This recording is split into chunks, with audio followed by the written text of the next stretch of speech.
Unnatural whispers, low frequency and grinding, like two tectonic plates scraping miles beneath the keel, were the first indicator this deployment was going south.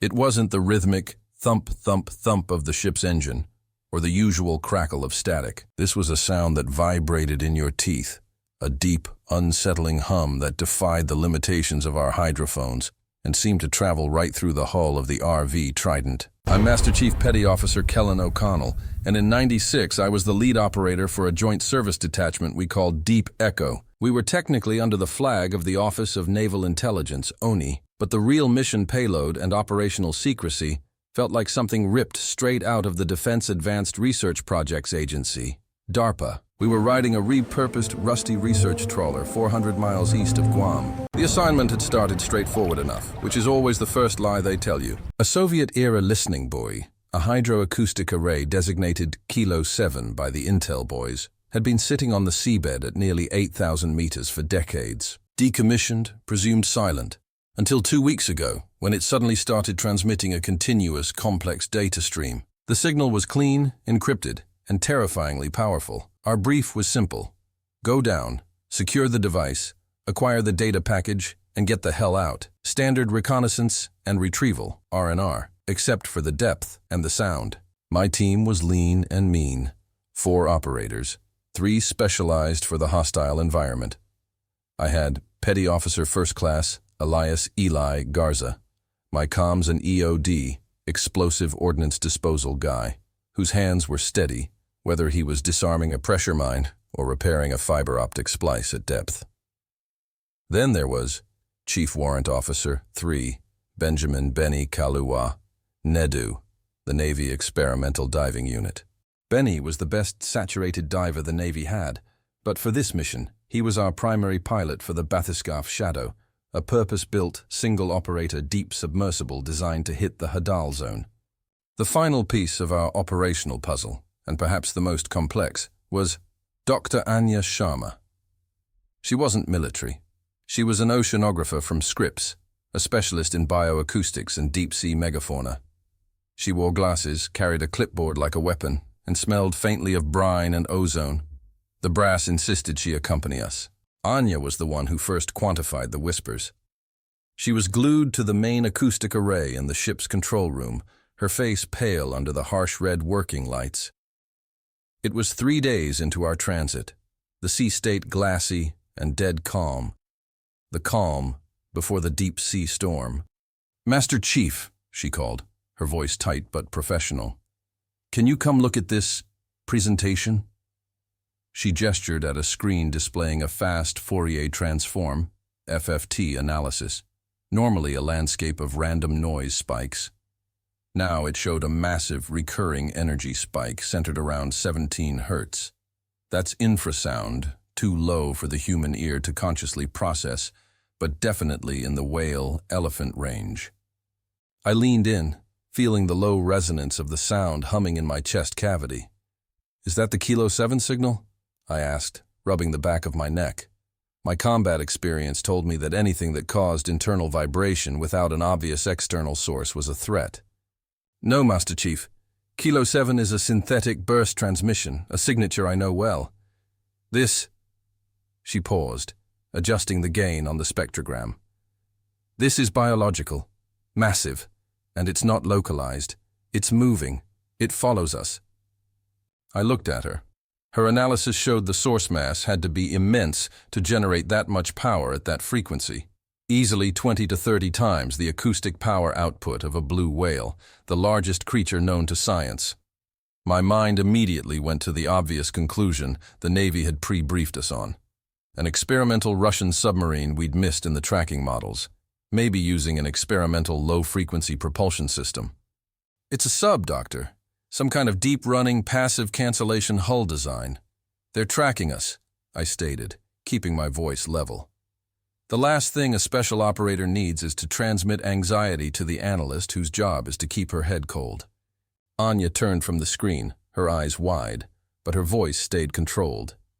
"Respectfully, Master Chief, the spectral density is all wrong for cavitation, prop wash, or hull resonance, and the pattern is not mechanical, it's a living phrasing." Look at the harmonics, the micro-fluctuations in the wave shape.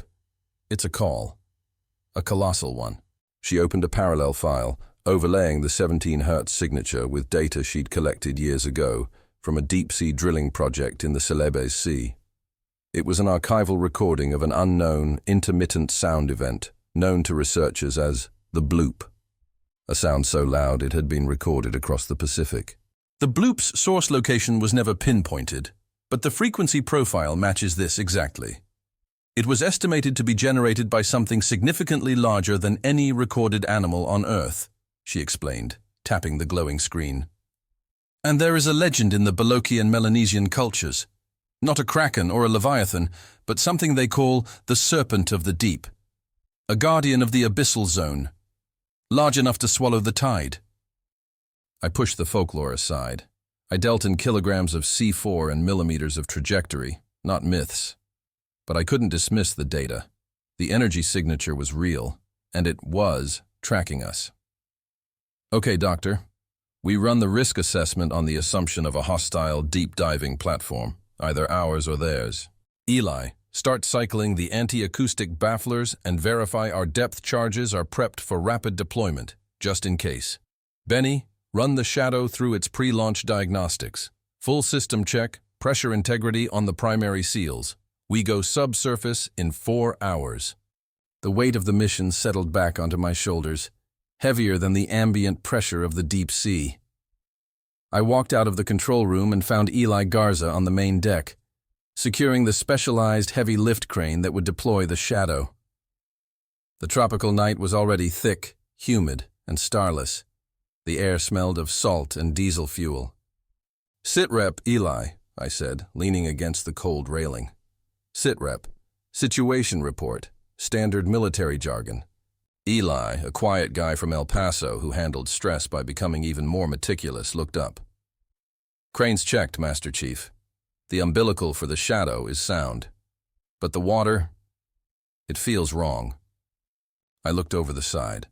The ocean surface was unnaturally still, flat and black, reflecting the small work lights on the trawler like polished obsidian. It looked less like water and more like a viscous, light-absorbing oil. I was monitoring the passive sonar array while I secured the ordnance. We're detecting transient shadows at depth, huge ones, not submarines.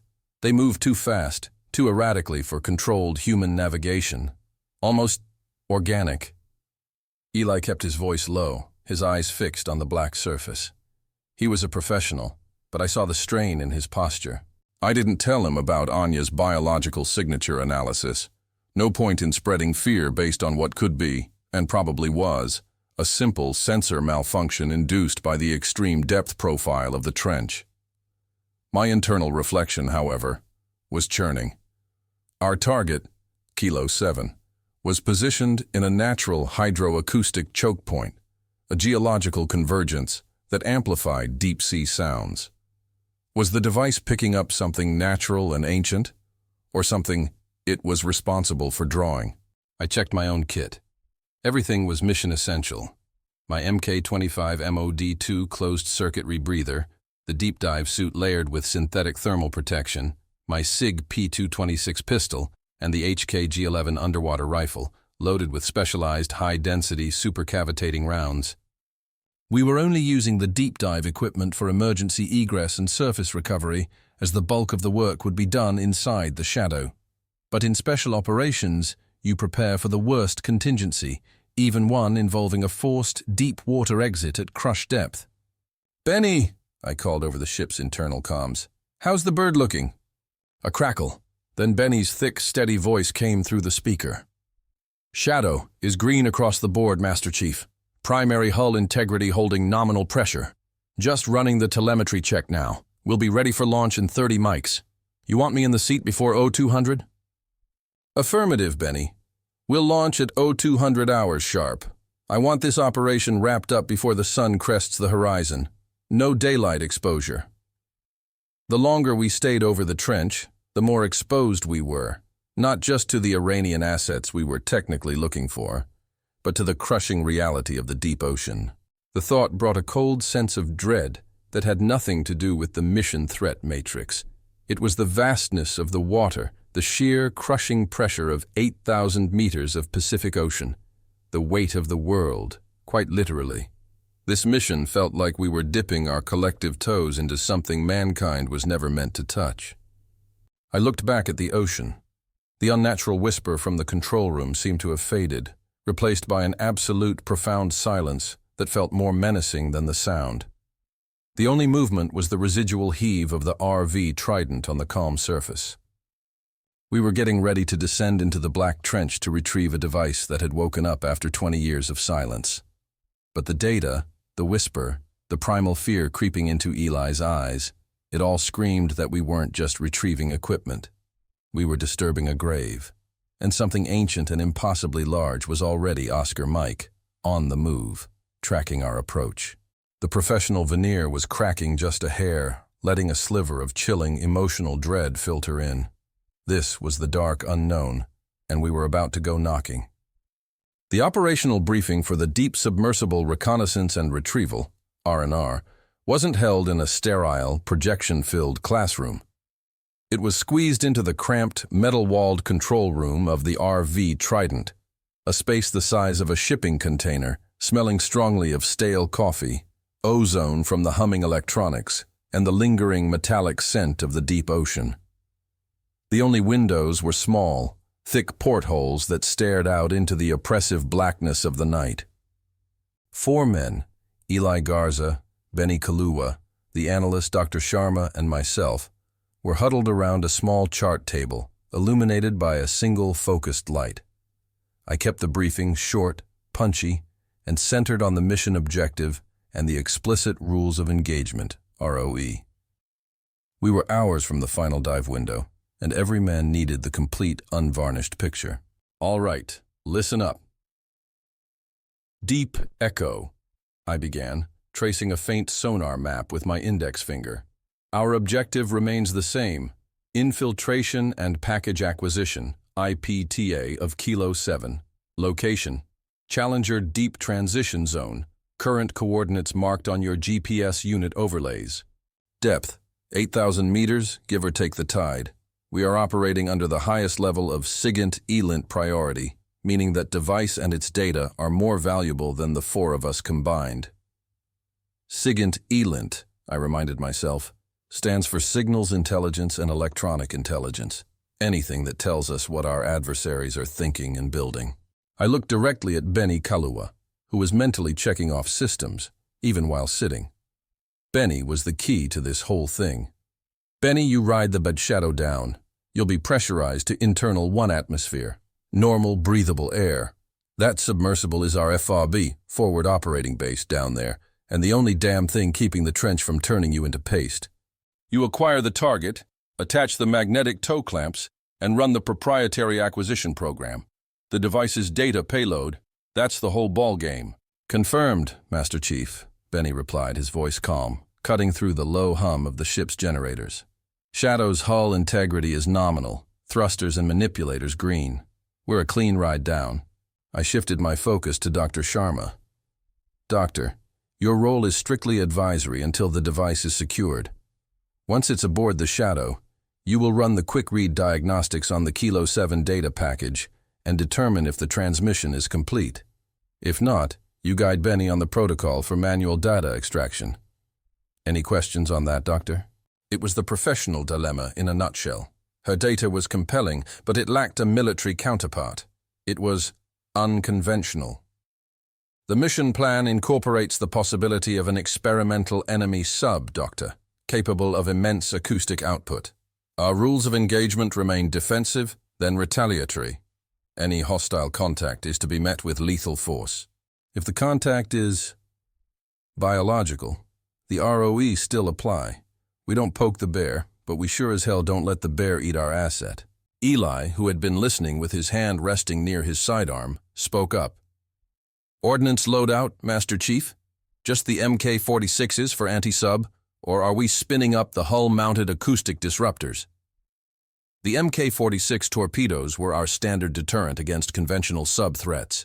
The acoustic disruptors, however, were an experimental system designed to emit focused, high-amplitude, low-frequency sound bursts, basically a sonic sledgehammer intended to temporarily scramble the sonar of a hostile vessel. Acoustic disruptors are on standby, Eli. Use them only if the 17 Hz signature breaches 40 decibels above ambient.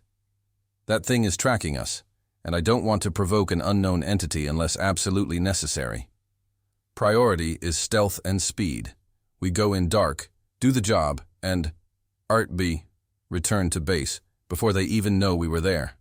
I pointed at the map, highlighting the canyon system leading to the deep plain where Kilo 7 rested. This is where it gets hairy.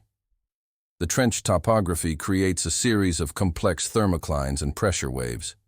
Communications are going to be tenuous at best. Eli, you and I stay topside.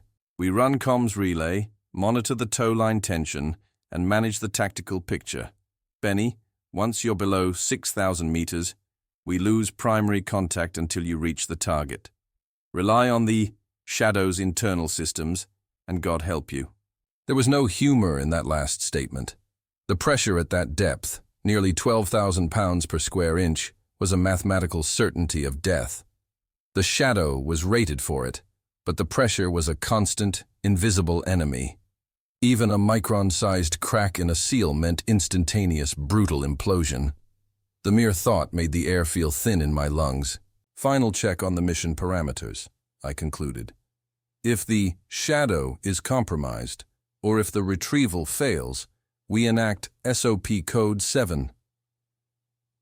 The Kilo 7 device is expendable. The data is not. Do whatever is necessary to secure the data. If the Shadow has to be scuttled, Benny, you follow the emergency ascent protocol immediately. We will attempt retrieval, but your survival is secondary to the mission package. Understood? Understood, Master Chief, Benny confirmed, his jaw set. Eli nodded gravely. Dr. Sharma bit her lip but held her silence. After the brief, the gear check became a ritualistic dance of life and death. I helped Benny strap into the bathyscaphe Shadow. It was less a sub and more a glorified sphere of advanced titanium alloys, barely big enough for one man. It had heavy-duty manipulators, high-resolution cameras, and a battery bank designed to last for 72 hours under extreme stress. It was cold, cramped, and quiet. A coffin built to dive. While Benny ran his final checklists, I looked over Eli's shoulder as he prepped the anti-acoustic bafflers, heavy, sonar-absorbing mats designed to mute our ship's noise profile. Eli was whispering to himself, not a prayer, but a series of technical checks. Gain low. Power capacitor secure. Transducer alignment checked. The analyst spooking you, Eli? I asked quietly. He shook his head, not looking up.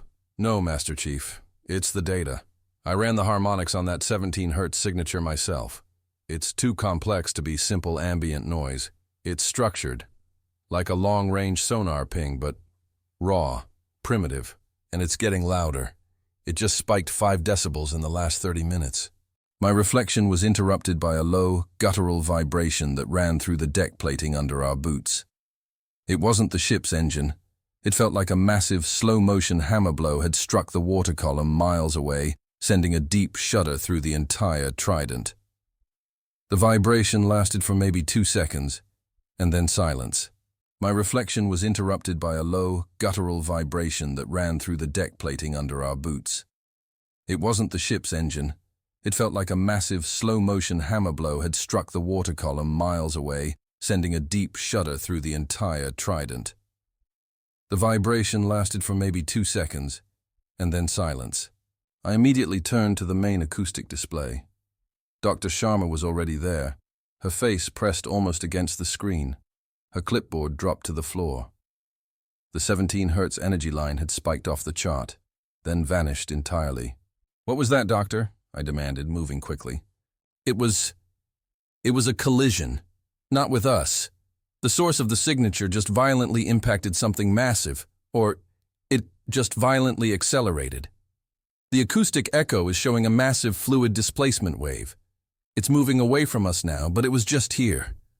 Closer than before, Master Chief. Her voice was high, a thin thread of controlled panic. It was a collision. Not with us. The source of the signature just violently impacted something massive, or just violently accelerated. The acoustic echo is showing a massive fluid displacement wave. It's moving away from us now, but it was just here.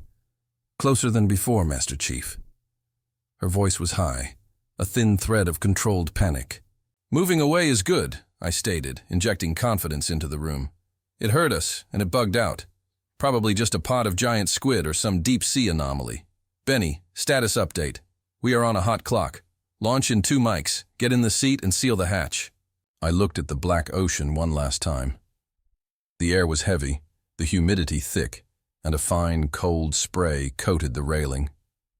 We were minutes away from dropping a man into a realm where the laws of man didn't apply.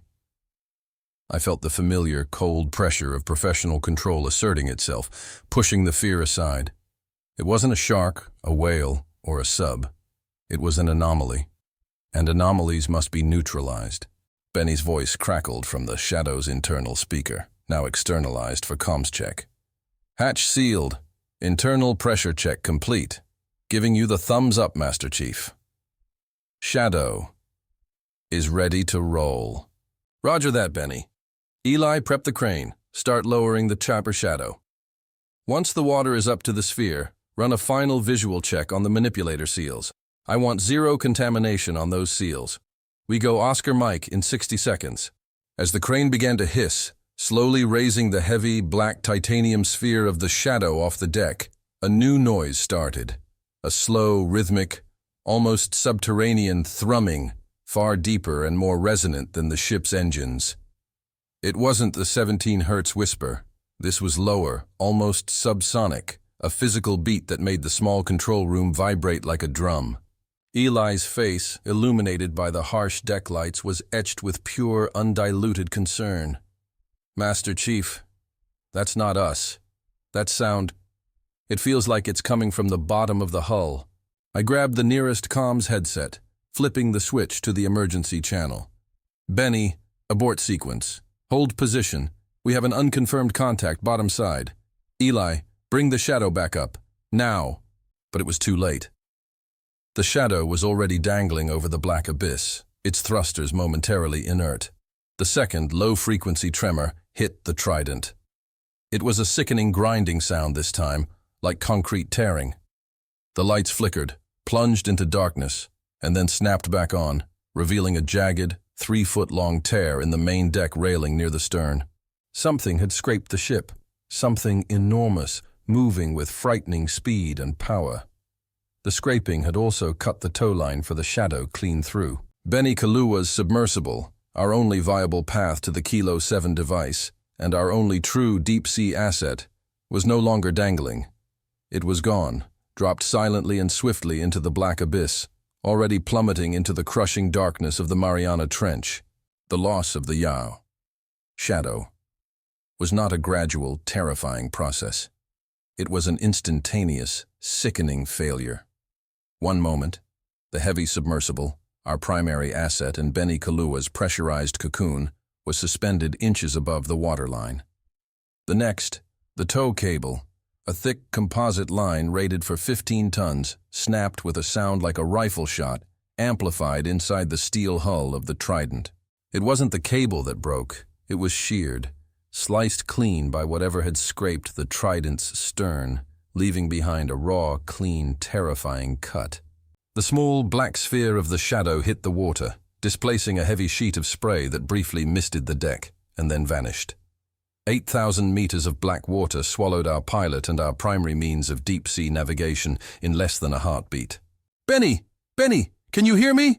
Emergency thrusters! Engage emergency thrusters! I slammed my hand on the primary comms console, yelling directly into the ship's speaker system. The line was dead. The communication cable, a high-density fiber optic running parallel to the tow line, had been severed too. Eli Garza, the unflappable comms man, was already on the railing, staring into the dark. He had drawn his sidearm, a ridiculous gesture against the crushing power of the ocean, but I understood the instinct, the primal need to fight back against the unknown. Tow line is gone, Master Chief. Clean cut. No secondary comms contact, but the emergency beacon should be active once he hits 1,000 meters. The beacon's too slow, I roared. He's free-falling. He'll be doing terminal velocity in that sphere within 3 minutes. We need to slow his descent now. I wheeled around, facing Dr. Sharma, who looked utterly shell-shocked, her scientific detachment shattered by the sheer violence of the event. Doctor, that sound, that grinding hit, was that the source of the 17 Hz signal? She swallowed hard, her eyes darting between the empty dark water and the acoustic display. Yes, Master Chief. A massive high-speed lateral acceleration, followed by contact. The impact echo registered a density. Unlike any known marine vessel, it was structured, rigid, but it moved like a living organism. Her voice was a shaky whisper. A hostile, deep-diving platform that could slice a steel cable and accelerate to that speed was something I could process. A classified experimental vessel, maybe Russian, maybe Chinese.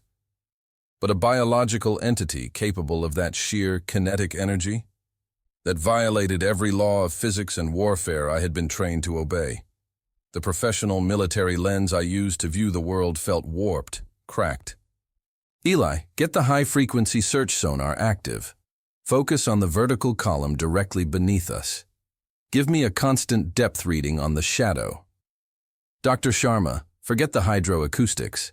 Get the long-range seismic sensors active. I want to know if that thing is still down there and where it's going. I didn't wait for them to confirm.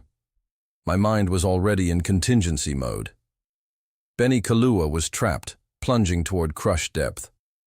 The Kilo 7 data package was still down there, and whatever severed that line was still in the vicinity. The mission hadn't changed. The stakes had just gone vertical. Primary extraction is compromised, I muttered to myself, already stripping off my uniform shirt and reaching for the deep dive locker. New SOP, Emergency Deep Dive Descent. This was pure madness. No one goes down 8,000 meters in a dive suit. No one. The deepest saturation dives in history barely kissed 700 meters, but we had a backup. The dive locker was a purpose-built aluminum chamber that held our classified experimental emergency gear. The Atmospheric Diving System, ADS, codenamed Triton. It looked like a cross between an armored suit and a medieval knight, a heavy-duty, one-atmosphere hard suit designed for short-duration, high-risk maintenance dives. It had articulated joints, thruster packs, and shielded lights. It was not intended for an 8,000-meter retrieval. Its certified operating depth was 4,000 meters, maximum. I looked at the heavy, thick viewport of the Triton. 4,000 meters. We're going twice that. It was a suicide run, but Benny was my man, and the data package was my mission. I couldn't just stand on the deck and listen to his beacon fade out. I started suiting up immediately, clipping on the heavy chest plate and locking the massive helmet into place. The air inside the suit was recycled and cool. Eli came over carrying a specialized high-intensity spotlight and the HK-G11 underwater rifle. Master Chief, please, the Triton is not rated for that pressure. The carbon seals will fail at 5,000 meters. It's an absolute certainty, Eli pleaded, his voice distorted by the comms link in my helmet. Eli, I know the specs better than you do, but Benny's shadow is rated to 12,000 meters. If I can catch him before he hits 5,000, I can use the Triton's manipulators to secure a secondary retrieval line to his hull. We'll winch them both up slowly. It's a slim chance, but it's the only chance. This was a lie. I was counting on the sheer over-engineering of the American defense industry, the hope that 4,000 meters really meant 8,000 meters, but don't tell the lawyers. But what about the contact? Eli asked, helping me secure the propulsion jets on the suit's back. I'm taking the GO1 and 4 magazines of hardened steel penetrators. If that thing is a sub, it's a non-starter. If it's a living entity, its hide is going to be thick, but maybe I can deter it. This is a high-risk rescue, Eli. No heroics, just the job. You run the winch, slow and steady. I will confirm the line secure before you take the strain. With the suit sealed and the heavy boots clanking on the metal deck, I felt the tremendous weight of the Triton. I was walking a thin line between professional duty and suicidal recklessness. My internal reflection was screaming, "This is an abandonment of all SOPs. You are compromising a vital asset to retrieve another asset that is already compromised. But the Brotherhood bond superseded the protocol. I wasn't leaving Benny. Crane to me, Eli. Drop me over the side. Target depth, 5,000 meters.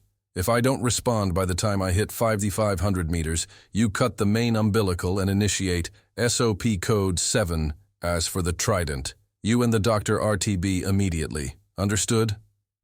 Eli hesitated, then gave a firm nod, his face grave. Understood, Master Chief. Godspeed. The Crane lifted the Triton, a massive 8-foot-tall suit of deep-sea armor, and swung me out over the rail. The transition from the warm, humid air to the cold, black water was instant. The ocean pressure immediately began to compress the outer layers of the suit, but the internal atmosphere held steady. I was in the water. Vanguard 1 is in the drink. Oscar Mike, commencing descent, I reported over the comms. I engaged the primary thrusters on the Triton's back, kicking myself away from the Trident's hull. The ship quickly became a distant point of light above me, a tiny oasis of humanity in a terrifying, boundless blackness. The initial approach was terrifyingly fast. I was free-falling at first, letting gravity do the work, only using the thrusters to steer and stabilize. The temperature dropped sharply. By 500 meters, the water was barely above freezing. The bioluminescence was minimal here, just faint, ghostly trails of deep-sea plankton. I was a tiny, artificially lit mote dropping into the throat of a colossal beast. At 1,500 meters, the pressure was already staggering, enough to crush a conventional submarine hull. Inside the Triton, I felt nothing but a slight, persistent ringing in my ears. I focused on the depth gauge, watching the needle sweep past the numbers. 2,000 meters. 2,500 meters. Eli, sitrep on the high shadow haze beacon, I transmitted. Master Chief, we got it. Weak signal, but stable. Depth, 3,500 meters, and descending. It's holding pressure, but he's still falling fast. You are at 3,000 meters. You're closing the gap. Eli's voice was tense, but encouraging. Suddenly, the background noise on the comms, which had been mostly static, was punctuated by a sound that made my chest seize, the 17 hertz whisper. But now it wasn't distant.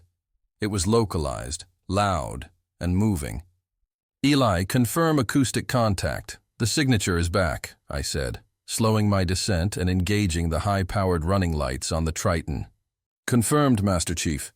Massive spike, 50 decibels over ambient. Dr. Sharma says, it's circling. It's not tracking you. It's tracking the shadow.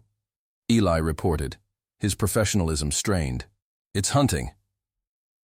The creature, whatever it was not deterred by the ship or by my aggressive descent. It was focused on the helpless, rapidly sinking submersible. I adjusted my trajectory, diving steeper, faster. I pushed the Triton's thrusters to their maximum safe limit, knowing I was already pushing the hull to its breaking point. I hit 4,000 meters. The certified maximum operating depth. I held my breath. The suit groaned, a high-pitched, almost musical sound of stressed metal. The viewport, thick as my wrist, held steady. 4,500 meters. The lights revealed nothing but blackness, an endless oppressive void. I scanned the darkness, searching for any flicker, any shadow. The pressure was now a constant, physical presence, wrapping around the Triton like a python. Then, through the high-powered passive sonar mounted on the suit's helmet, I saw it. Not visually, but acoustically.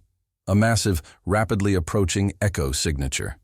It was huge, moving on an intercept course with the shadow. And then, I saw it. Not the whole creature, but a flash. A flicker of something pale, immense, and sickeningly white moving through the darkness below. It was impossible. It was too large. It was a moving cliff face in the abyss, and its speed was terrifying. Eli, I have visual contact. Repeat. I have Vanguard 1 on the shadow's frequency, but I have an unknown contact in the vicinity. Stand by for the retrieval line. I'm going in hot, I transmitted, my voice tight. My depth gauge hit 14,900 meters. I was only 600 meters above Benny.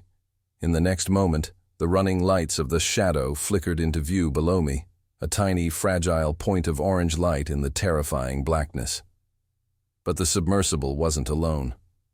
Just beneath the shadow, moving slowly, like a submarine stalking its prey, was a silhouette, a triangular shape of impossible dimensions, a living wedge of muscle and bone, easily 50 feet long, far wider than the shadow itself.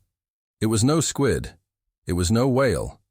It was the biological signature, the primal predator, and it was closing on Benny Kalua, its massive jaw beginning to open as it prepared to test the shadow's hull. I had seconds. I dropped my rifle's safety, aimed the G11, and opened fire at a ghost of a shadow that shouldn't exist.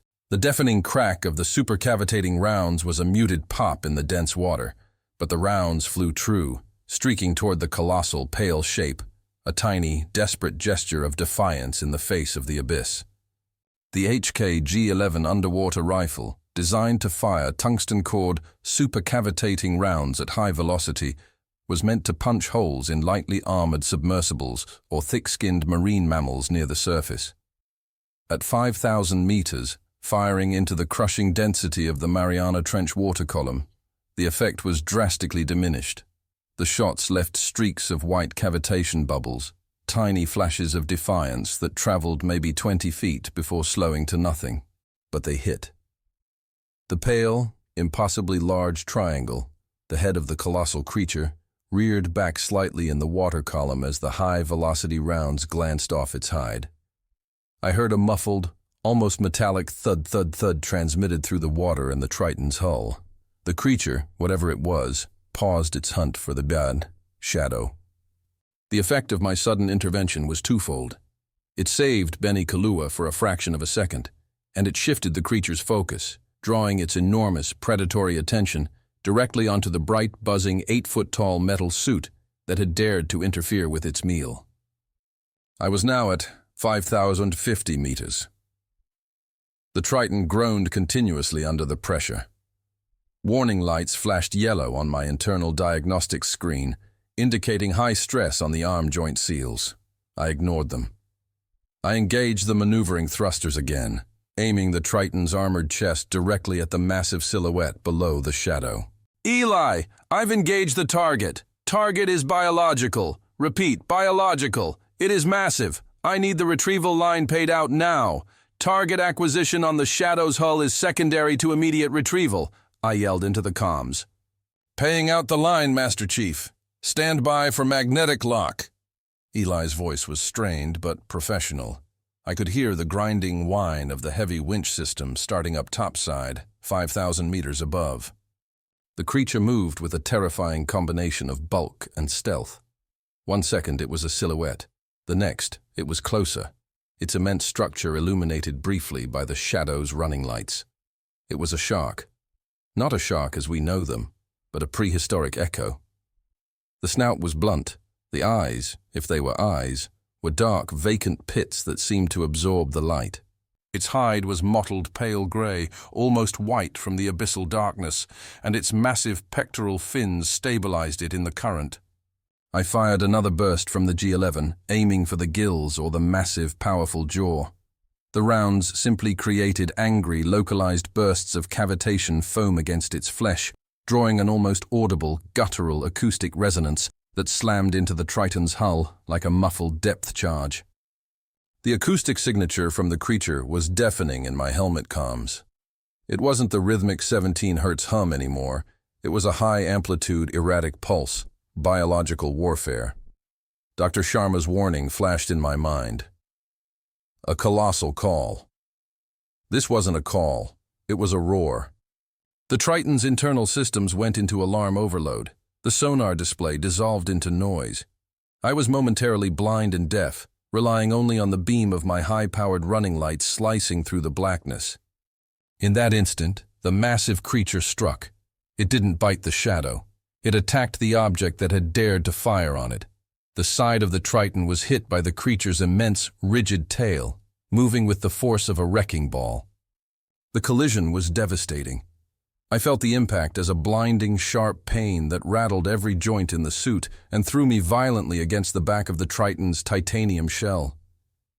The internal lights flickered, died, and then sputtered back to life. My primary depth gauge was shattered, the needle pinned past 5,500 meters. The ping-ping-ping of system failures filled my helmet. "Vanguard 1 is hit! Repeat, I'm taking contact! Internal pressure failing!" I gasped, the comms link barely holding. The creature had not compromised the main hull, but the impact had fractured the outer casing and damaged the propulsion units. I fought to regain control of the drifting, damaged suit.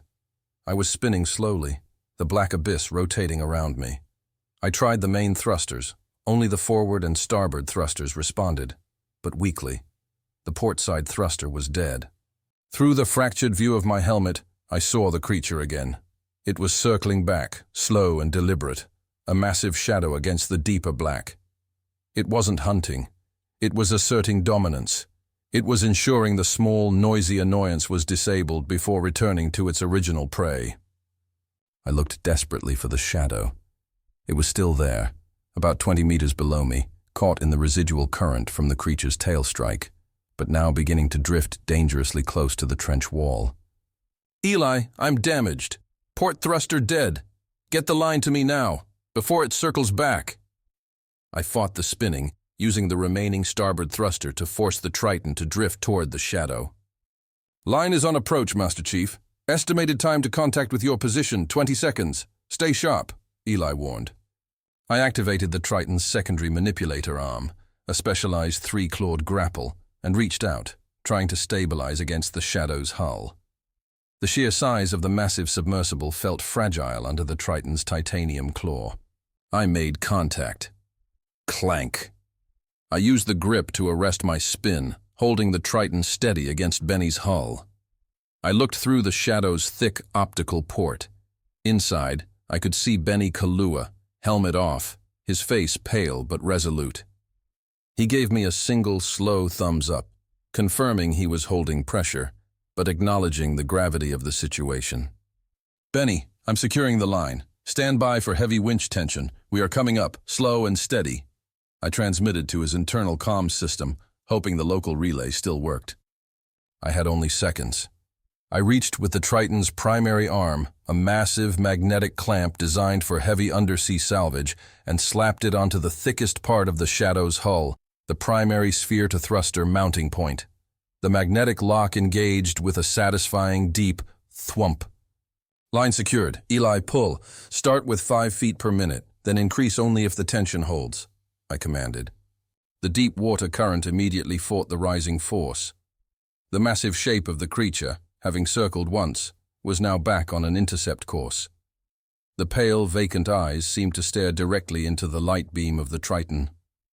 This time, it wasn't a warning shot it was delivering. The creature opened its immense jaws. The sight was paralyzing. Rows upon rows of teeth, not the clean, perfect triangles shown in museum diagrams of sea Megalodon, but massive, serrated, barnacle-encrusted daggers, easily the size of a man's head. The jaw extended with a horrifying mechanical precision, revealing a throat large enough to swallow both the Triton and the Shadow. The sheer scale of the attack was psychologically crippling. This wasn't combat. It was a natural disaster taking a personal interest in my death. This was a monster from the deep time of the planet, and I had intruded into its territory. I swung the G-11 up, aiming blindly into the maw, but there was no time to fire. The creature lunged.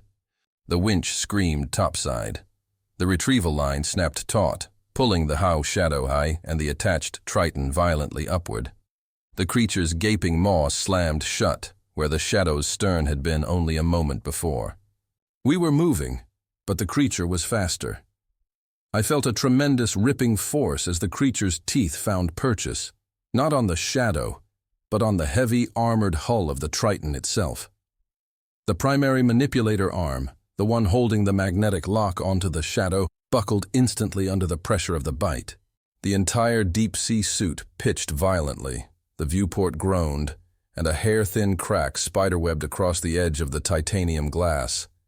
I heard a sound in my helmet that was worse than the scream of the winch or the crunch of metal.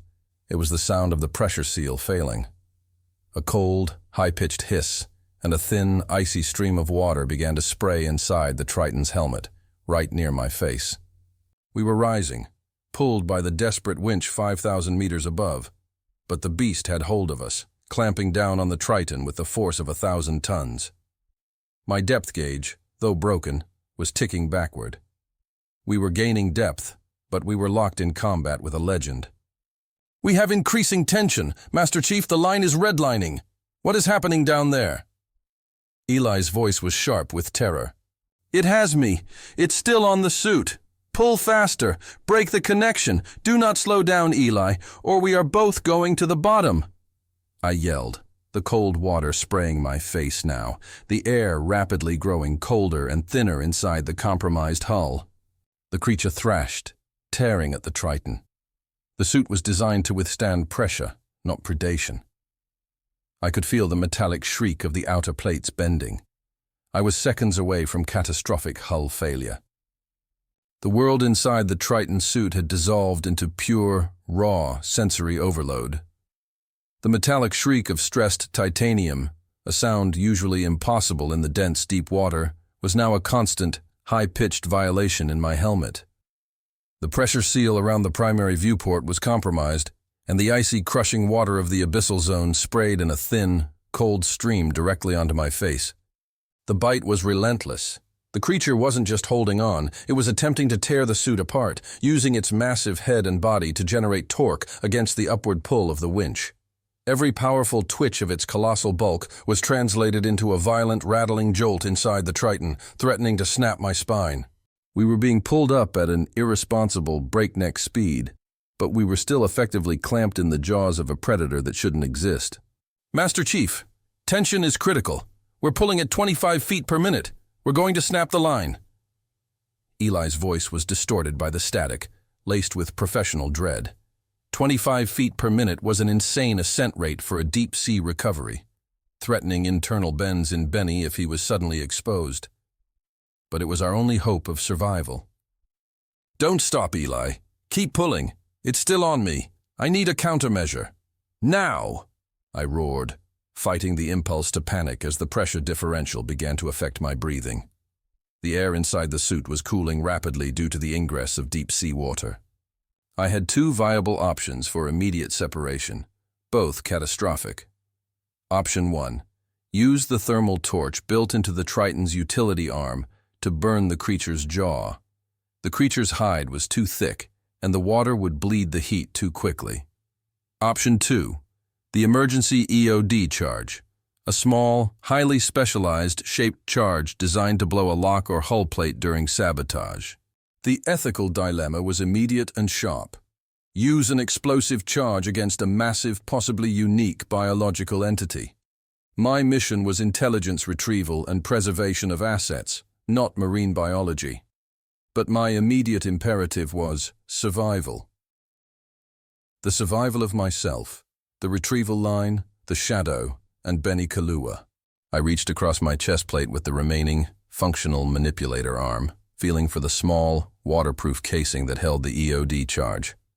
I had to plant it, activate the timer, and jettison the manipulator arm before the blast compromised my own hull further. "Benny, brace for impact. I'm going hot with ordnance," I warned Kahlua, knowing he could hear me inside the shadow. I slapped the small, cylindrical charge onto the back of the creature's head, where it met the body, the most vulnerable spot I could reach with my twisted arm, just behind the massive gill slits. The charge magnetically locked onto the creature's dense hide. I set the timer. 5 seconds. In that moment, as the red LEDs on the charge began blinking in the darkness, the creature seemed to know. It thrashed violently, a powerful lateral shake that tore away the Triton's already compromised primary manipulator arm with a sickening, grinding sound.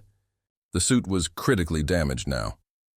I was still tethered to the shadow by the magnetic lock, which was the only thing preventing me from being swallowed whole, but the loss of the arm and the increasing pressure leak was overwhelming. 3 seconds.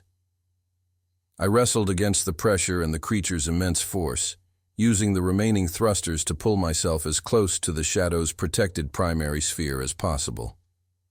The concept of protection at 4,500 meters, clinging to the side of a deep submersible while a prehistoric predator tried to eat us, was ludicrous. 2 seconds. I saw the creature's jaw tighten even further, bending the thick titanium of the Triton's chest plate inward. I felt the air being squeezed from my lungs. This was it. 1 second. The EOD charge detonated. It wasn't a huge explosion, but contained by the dense water and focused by the shape charge, the effect was immediate and localized. A flash of white light, followed by a shockwave that slammed against the shadow and threw the Triton violently away from the massive creature. The internal acoustic shock was crippling, a sharp, physical pain that rendered me momentarily senseless. The creature released its grip with a massive, convulsive shudder. It backed away instantly, not dead, but severely stunned and injured. Its dark, vacant eyes disappeared into the gloom as it spun, its massive tail whipping the water column into a chaotic, powerful vortex that spun the shadows and the dangling Triton like toys. "Status, Master Chief, are you clear?" Eli was shouting, his voice strained. I coughed violently, the cold spray inside the helmet making my eyes water. "Clear, we're clear. Keep pulling. Maintain ascent rate," I managed to choke out. My voice was ragged. We were rising fast now, the winch topside fighting the deep-sea current. The depth gauge on my internal screen was long gone, but the pressure was visibly decreasing on the external sensors. We were ascending, but the cost was devastating. I ran a self-diagnostic. The Triton suit was critically compromised. The port thruster was gone, the primary arm was torn off, and the viewport was holding, but the internal pressure was slowly dropping as the cold seawater continued to stream in through the fractured seals. I was venting air to compensate for the water, a losing battle. I looked down into the blackness we were leaving behind. The massive creature, the colossal serpent of the deep, was still visible. It wasn't chasing us yet. It was regrouping, a wounded beast of unimaginable power. "Eli, sit rep on the biological contact. Is it retreating?" I asked, trying to keep my voice even and professional despite the icy water sloshing around my boots. Dr. Sharma's voice cut across the channel, strained and urgent. "No, Master Chief. Its velocity dropped to 0 for 30 seconds after the explosion. Now it's accelerating again, rapidly. It's moving to intercept the surface. It's anticipating our trajectory. It's hunting smarter." My blood ran cold. Anticipating our trajectory. The creature wasn't just a brute. It possessed a primal, adaptive intelligence. It knew the rules of the trench. We had to ascend to survive the pressure, and it was using that knowledge against us, planning an ambush at a shallower depth where it could move faster. "Eli, estimate current depth and time to surface," I ordered. "Based on winch count, you're passing 3,000 meters, Master Chief. Surface time at this pull rate is 30 minutes. But we have a major problem. The pressure differential is spiking near the 2,000-meter mark. The seismic data shows a thermal plume moving up rapidly from the trench floor." "Thermal plume?" I repeated, trying to steady my breathing. "It's moving too fast for natural thermoclines. Dr. Sharma estimates the plume is the creature, using its own immense thermal displacement to leverage a rapid vertical ascent. It's creating a displacement chimney. It's coming up the wire, Master Chief. It'll hit you near 2,000 meters. Eli was shouting now. We were rising into the attack. I looked over at the shadow. Benny was still secure, but the submersible was being battered by the sheer speed of the ascent. I had lost the G-11 when the creature bit the arm off the Triton. My only remaining weapon was the SIG P226 sidearm, loaded with standard-issue ammunition, useless against a hide that laughed at specialized tungsten rounds. I was a wounded man in a sinking suit, tethered to a comrade, rushing toward a planned ambush by an apex predator of impossible size. I had to ditch the suit and rely on the shadow for the final ascent, but that meant manually unlocking the powerful magnetic grapple, risking a catastrophic freefall. Negative, Master Chief. The magnetic lock is compromised by the bite damage. If you disconnect, the winch tension will pull the shadow away and you'll be left free-floating in the current. You have to stay attached." Benny's voice, for the first time, was sharp with desperation. He was right. The force of the bite had warped the magnetic coupling housing on the Triton. If I opened the internal release mechanism, the damaged coupler would likely jam, leaving me suspended in the suit, or worse, detach and become tangled in the retrieval line. The Triton was now a lead weight, an anchor that the creature was rapidly approaching. My depth gauge, though unofficial, showed 2,800 meters. The cold water was already past my knees inside the suit. I was running out of air and time. If I stayed in the suit, the creature would use the massive, heavy metal shell as leverage to drag us both down. If I abandoned the suit, I risked falling back into the abyss. I looked up through the fractured viewport. The tiny, distant pinprick of light from the Trident was still a half-hour away. The ambient light was finally starting to penetrate the gloom, giving the water a pale, terrifying blue-black tint. Then, through the gloom, I saw it. Not the whole creature, but a rapidly growing, distorted thermal shadow. It was massive, coming up fast, angled for the intersection point. It was going to ram us. "Contact is imminent. It's coming up fast. Eli, I need immediate fire support. Anti-subcharges. I need a localized water disturbance. Anything to slow it down," I yelled into the comms. But I knew the truth. The creature was too deep, and the Trident's own anti-sub armament was too imprecise for a vertical, close-range engagement. I unholstered my SIG P226, the utterly useless sidearm, and held it against the inside of the viewport, the only working weapon I had left. The temperature inside the Triton dropped another 5 degrees, and the icy water streaming in now felt like a torrent. The massive pale shape slammed into the current line directly below us. The impact didn't affect us, but the massive, sudden change in water pressure was catastrophic. The Triton's main viewport, already spider-webbed with cracks, finally gave way with a sickening, internal crack. I was instantly, brutally deafened, and the pressure slammed into my face. The abyssal water rushed into the helmet with the force of a high-pressure hose, cold enough to paralyze. The last thing I saw before my vision blurred completely was the massive, gaping mouth of the creature, illuminated by its own primal bioluminescence, rising to consume us. The sudden, catastrophic failure of the Triton's viewport was not a gentle rupture. It was a violent, physical violation. The 3,000-meter deep water slammed into my helmet, stripping away the air, the cold a searing pain that instantly paralyzed the nerves in my face and chest. The pressure, though significantly less than the 5,000 meters we had endured, was still easily over 4,000 pounds per square inch, enough to crush human bone if not for the remaining bulk of the suit. I was instantly blind and deafened by the white noise of the rushing water. My last conscious thought was the overwhelming, primordial sight of the creature's immense, tooth-lined mouth surging towards us. The Triton suit, now completely flooded, became a heavy, cold cage. Instinct took over, the training of years spent under pressure forcing my hand.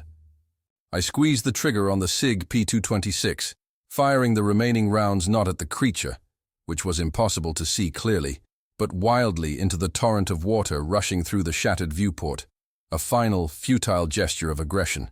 The creature struck the Triton, not with a crushing bite this time, but with a massive, focused, ramming force, attempting to shear me away from the shadow.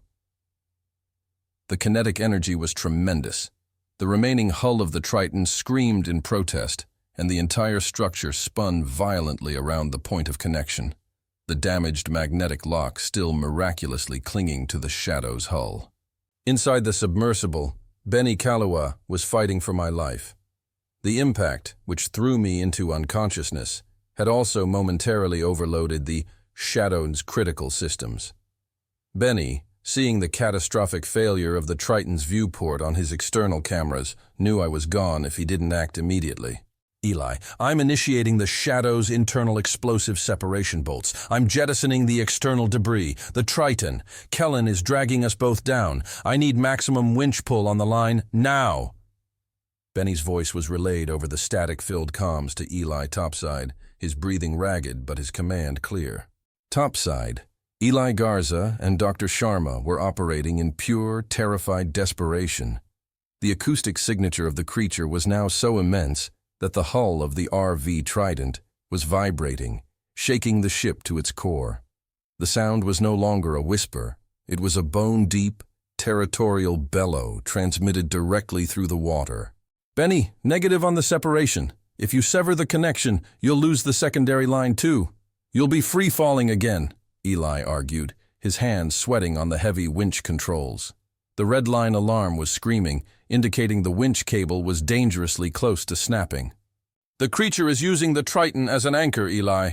It's going to use the weight to tear me off the cable. I'm going to initiate the blast sequence. Give me all you've got," Benny insisted. Benny Kaluuya didn't wait for confirmation.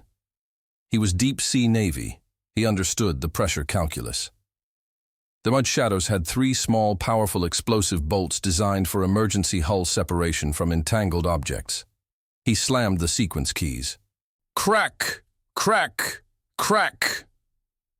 The 3 bolts fired simultaneously. The magnetic lock, already weakened and compromised, separated from the Shadow's hull with a violent final jolt. I felt the separation as a sudden, sickening weightlessness, followed immediately by a terrifying, accelerating plunge. The Triton, already flooded and heavy, was now free-falling, rapidly sinking back toward the abyssal plain with me inside. The sound of the explosive bolts and the rapid movement of the coffin shadow had their desired effect. The immense creature, caught off guard by the secondary blast, backed away from the submersible. It followed its primal instinct: attack the falling, heavy target. The creature diverted its course, tracking the rapidly sinking Triton and leaving the winch-tethered shadow to continue its desperate, accelerating ascent. The last thing Benny Kaluuya saw in his external camera feed was the massive, pale shape engulfing the damaged, inert hulk of the Triton suit, disappearing into the deepening blue-black. Topside, Eli saw the massive drop in line tension as the suit was jettisoned. "Triton is gone. Jettison confirmed. Winch acceleration 40 feet per minute. Pull! Pull! Pull!" Eli screamed, redlining the winch and burning out the motors, desperate to pull the shadow through the remaining 2,000 meters of water before the creature could turn its attention back. I awoke to the sound of rushing air and the feeling of crushing cold being slowly replaced by warmth. My vision was blurred, but I could make out the harsh, red working lights of the RV Trident's control room. I was lying on the deck, stripped of the remains of the Triton suit, shivering uncontrollably. The entire deck was a scene of chaos, medical gear scattered, Dr. Sharma administering an IV, and Eli leaning over me, his face drawn. "Welcome back, Master Chief," Eli said, his voice thick with relief and exhaustion. "Benny? The Shadow?" I managed to ask, my throat raw and my voice a croaking whisper. "He made it, barely. He rode the line straight up once he jettisoned the suit. He's safe. He's got the bends bad, but he's in the decompression chamber now." Relief was a heavy, physical wave that washed over the pain. We had lost the Triton, but we hadn't lost the man. "The mission package? Kilo 7? I asked, pushing myself up despite the protests of my body. Eli nodded grimly. "Benny secured it on the way up. It's on the table. But we have a bigger problem, Master Chief. A massive one." Dr. Sharma interjected. Her professional composure finally returned, though her hands were shaking. "The creature. Once it realized the shadow was ascending too quickly, it ceased the attack on the Triton debris. It did not retreat to the abyssal zone." She pointed to the main acoustic display. The screen was a chaotic landscape of alarms, but centered on the sonar was a massive, stable signature, moving slowly, several hundred meters below the Trident. The depth reading was only 300 meters. "It followed us, Master Chief," Anya stated, her voice tight. "It is territorial. We stole its property, the Kilo 7 device, which was likely trapped in the canyon system near its domain. Now it views the Trident as the source of the theft. It has ascended into the mesopelagic zone. It is patrolling the immediate area. It's waiting." I looked at the massive echo on the screen. 300 meters. In the surface waters, the creature would be faster, more maneuverable, and far more dangerous. We were a stationary target, a metal feast floating on the waves. The RV Trident was a research vessel, not a warship. Our only defense was the anti-sub ordnance that Eli had prepped, which was useless against a biological target that absorbed sonar and withstood shaped charges. "The sun will crest the horizon in 20 minutes, Master Chief," Eli said, his voice low. "We can't launch the small Zodiacs. We can't run. If we engage the main engine, the propeller cavitation will draw it in immediately." The situation was a complete mission failure that had somehow metastasized into an immediate, unavoidable threat to life. We had survived the deep, only to be trapped at the surface. I looked out the porthole. The first, faint fingers of pre-dawn light were beginning to stretch across the eastern horizon, giving the black water a terrifying, deep indigo hue. I forced myself to think clearly, pushing the residual pain of the pressure damage aside. We need to know its exact position and behavioral patterns before it engages the hull. Dr. Sharma, give me every piece of data you have on this creature's movement. Eli, prep the emergency satellite comms. We need to get a SITREP out to Pearl Harbor and request immediate extraction by air.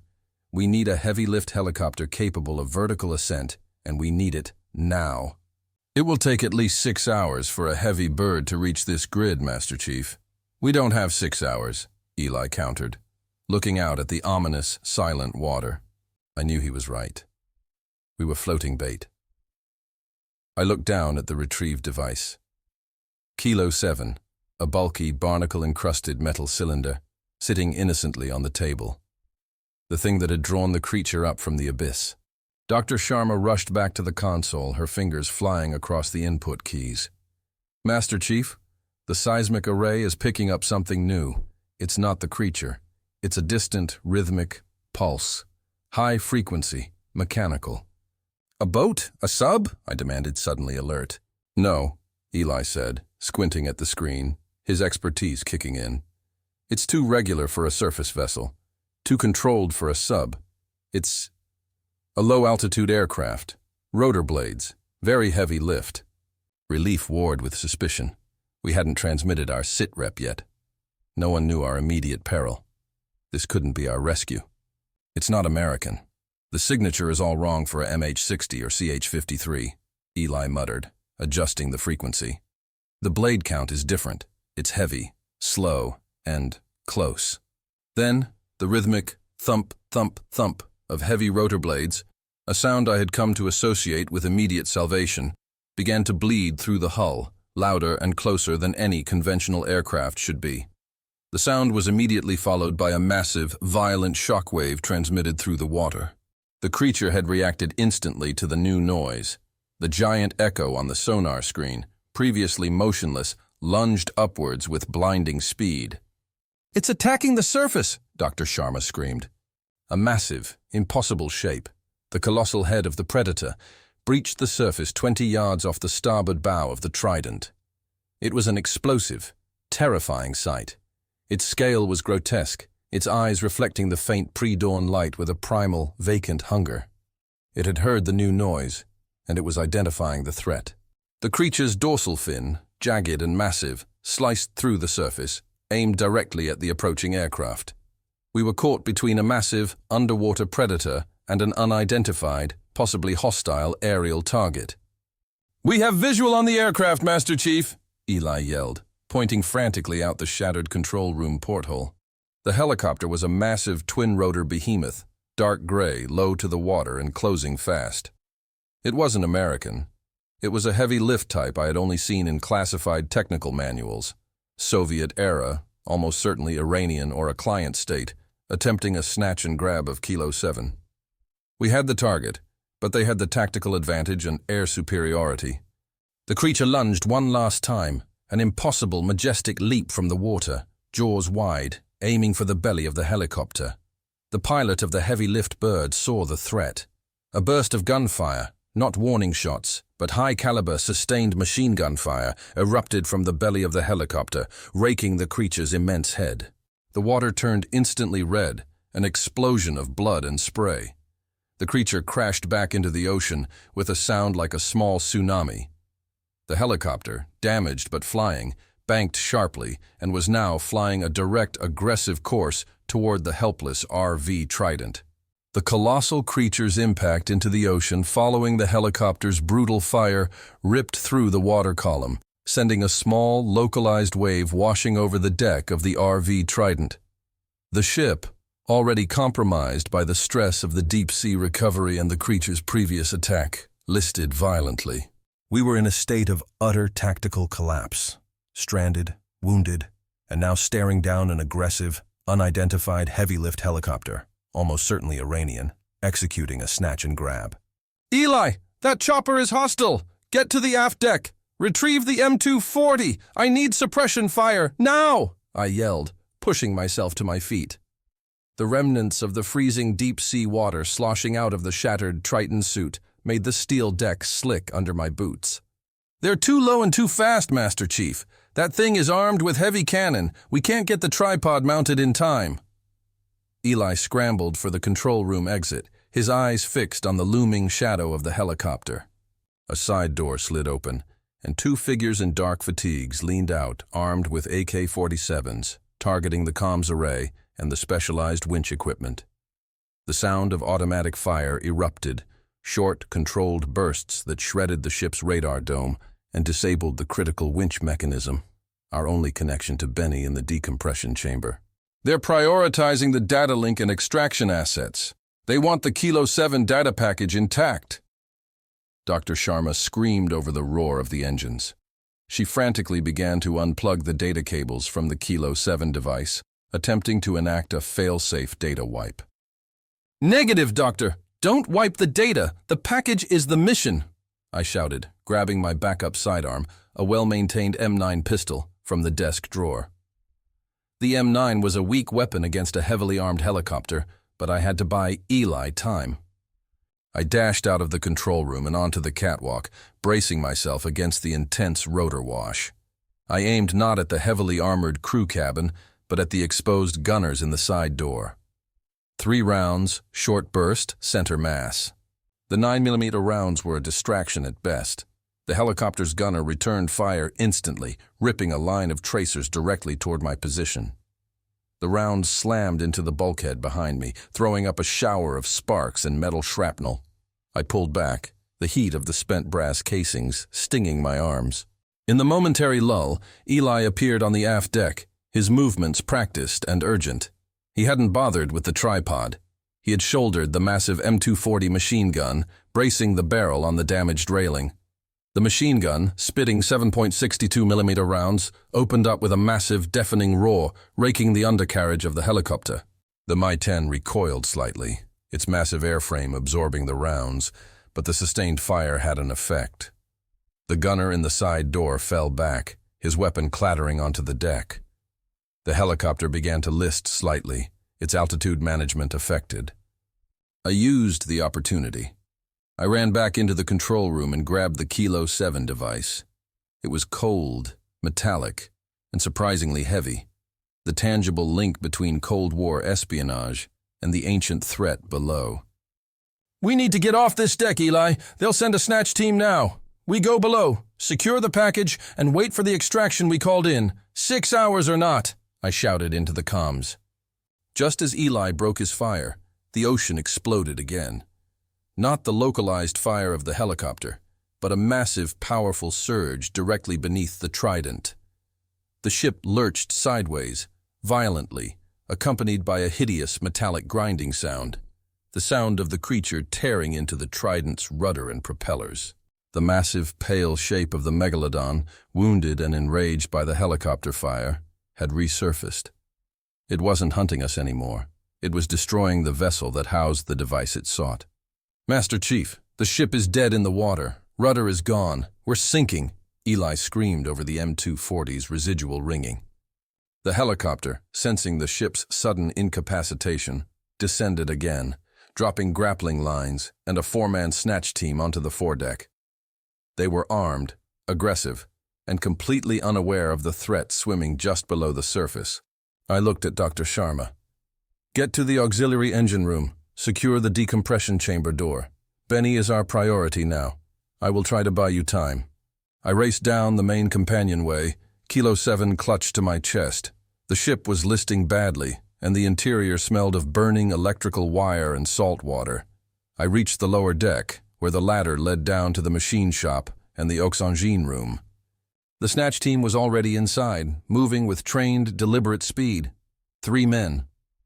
I was alone, with an M9 and a mission package I couldn't drop. I took cover behind a stack of rusted oil drums near the engine room door. The floor lurched again as the creature hit the hull, shaking the ship with bone-jarring force. The lights flickered and failed, plunging the lower deck into complete darkness. Only the faint green glow of emergency lighting remained. The Iranians, disoriented by the dark and the creature's attack, paused. I used the silence. I aimed the M9 toward the nearest source of sound, the clatter of a rifle against a steel wall, and fired 2 controlled rounds. A grunt, followed by the heavy sound of a body hitting the deck. 1 down. The remaining 2 Iranian operators opened fire instantly, sweeping the area with tracers. I squeezed myself tight against the cold steel of the drums, the rounds whizzing inches over my head. Suddenly, the massive head of the Megalodon, easily the size of a small bus, appeared in the main bay window of the machine shop, a thick sheet of steel-reinforced glass that separated the lower deck from the water. The creature wasn't looking for us. It was looking for the source of the acoustic disturbance, the grappling lines and the rotor wash. One of the Iranian operators, realizing the horrifying scale of the creature inches away from him, let out a choked cry of pure terror. He turned his rifle away from me and started firing wildly at the creature's head. The high-velocity rounds simply bounced off the massive skull with dull, muted clangs. The creature's vacant eyes seemed to register the tiny stings, and in response, it brought its massive jaw down, not on the hull, but on the heavy steel window frame. The sound was deafening, a monstrous sound of metal failing. The thick glass shattered violently, imploding inward with the force of a bomb, followed immediately by a catastrophic rush of seawater. The entire lower deck was instantly flooded. I was slammed backward against the bulkhead, the Kilo 7 device ripped from my grasp by the sheer force of the incoming water. I fought to stay oriented in the frigid, churning water, my lungs screaming for air. The 2 remaining Iranian operators were swept away instantly. One was crushed against the far wall by the force of the flow. The other was caught in the massive, powerful current generated by the creature's subsequent thrashing. I pushed myself up, grabbing onto an exposed pipe to keep from being swept away. The water was now waist-deep and rising fast. Through the roiling dark water, I saw the Kilo 7 device tumbling away, pulled by the vortex toward the gaping, shattered window.